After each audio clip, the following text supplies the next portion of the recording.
చాలా మంది కస్టమర్స్ని చూస్తుంటా ఆధార్ కార్డు ఇచ్చేసి, పాన్ కార్డు ఇచ్చేసి, బ్యాంక్ స్టేట్మెంట్ ఇచ్చేసి, ప్రాపర్టీ ఇచ్చేసి లోన్ చేయమని చెప్పేసి అంటారు. సో ప్రాపర్టీ నువ్వు 100 కోట్ల ప్రాపర్టీ ఇచ్చినా కానీ దాని ప్రాసెస్లోనే వెళ్తుంది అనమాట. నువ్వు 10 కోట్ల ప్రాపర్టీ ఇచ్చినా, 100 కోట్ల ప్రాపర్టీ ఇచ్చినా నీకు కావాల్సింది 1 కోటి రూపాయలైనా కానీ, 10 లక్షల రూపాయలైనా కానీ ఒకటే ప్రాసెస్ ఉంటుంది అనమాట. సో చాలా మంది అనుకుంటారు, నేను 100 కోట్ల ప్రాపర్టీ ఇస్తున్నా, నువ్వు ఇచ్చేదంతా 2-3 కోట్లు, ఎందుకు ఇంత ప్రాసెస్, ఇన్ని డాక్యుమెంటేషన్, నా ప్రాపర్టీ నీ దగ్గర ఉంటుంది, నువ్వు మార్టిగేజ్ చేసుకుంటావు, డాక్యుమెంట్స్ నీ దగ్గర ఉంటాయి అని చెప్పేసి అంటున్నారు.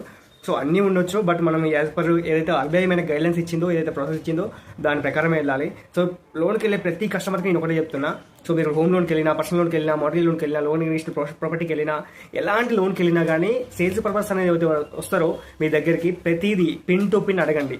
స్టార్టింగ్ నుంచి ఎండింగ్ వరకు ప్రాసెస్ ఎలా ఉంటుంది, ఏమేమి అవుతుంది, ఏమేమి జరుగుతుంది, నేనేం చేయాలి, నీకు కావాల్సిన డాక్యుమెంటేషన్ ఏంది అనేది ముందే అడిగి తెలుసుకోండి. సో నాకు ఈ రూపు కావాలని చెప్పేసి మీరు ముందే అడగడం అనేది కరెక్ట్ కాదు. ఎందుకు అంటే వాళ్ళు ఫాల్స్ కమిట్మెంట్ ఇచ్చేస్తారు, మీరు ఇట్లా కావాలన్నారని చెప్పేసి. సో నాకు 10 రోజులు అయిపోద్దా అంటే అయిపోద్దని చెప్తారు. ఎందుకు అంటే వాళ్ళ టార్గెట్స్ వాళ్ళకు ఉంటాయి, వాళ్ళది వాళ్ళకు ఉంటుంది అనమాట. సో ఎప్పటికైనా కానీ ప్రతి కస్టమర్కి నేను ఒకటే సజెస్ట్ చేస్తున్నా, లోన్ ప్రాసెస్ అనేది పిన్ టు పిన్ తెలుసుకున్న తర్వాతే డాక్యుమెంటేషన్ ఇవ్వండి. ముందు డాక్యుమెంటేషన్ ఇచ్చి నాకు ఇంకా కాలేదని చెప్పేసి సేల్స్ పర్సన్ మీద సీరియస్ కాకండి. అండ్ ఇన్ఫర్మేషన్ నచ్చినట్లయితే వీడియో లైక్ చేయండి, షేర్ చేయండి, అండ్ మన ఛానల్ని ఫాలో అయిపోండి.